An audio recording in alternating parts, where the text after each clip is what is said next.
Hello everyone. Now getting started with the Angular, you need to have the basic knowledge of some of the languages. So some of the languages like JavaScript, HTML, CSS, and basic knowledge of TypeScript. And one of the most important thing that is the Node.js need to be installed on your system. For installing the Node.js, you can go to nodejs.org and from here you can download the Node.js. After clicking here, you will go to this download page and from here you can download the latest version, whether you are a Windows user or a Mac user. Now after installing the Node.js on our system, we need to set up the Angular CLI environment on our local machine. So for setting up the Angular CLI, we need to run the npm install -g @angular/CLI on our code editor. So I'm using the Visual Studio Code editor, and you can use any of the either Bracket, Atom, or Visual Studio Code. Now getting started with the first application and setting up the Angular CLI, we need to go to the terminal first. And in the terminal, we will run the command npm install -g. -g is for globally installing this Angular CLI on our system. Angular/CLI, and you have to hit the enter, and after that it will start installing the Angular CLI on your system, and it will take some time.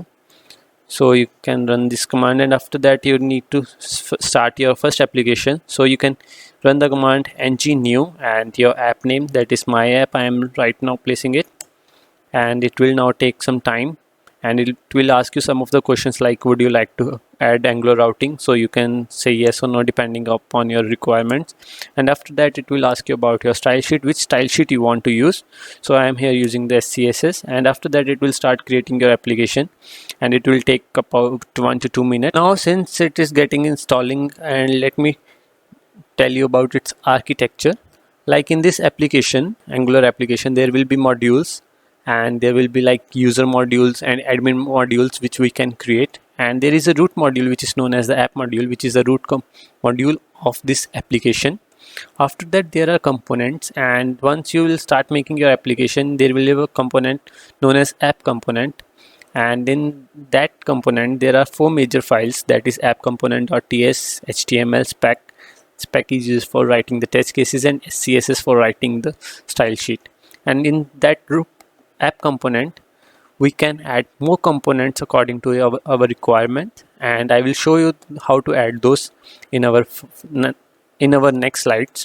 After that there will be services which are used for writing the business logic, and you can say that in the module folder there are component and the services which intercommunicate with each other. Now once the application is created, so we can go to our application directory, that is cd mind app, that is the directory name, and now we will run the command ngserve -open, and it will take some time, and after compilation it will open the localhost 4200 on our web browser. Now after compiling, it will open it on our Google Chrome, that is the localhost 4200.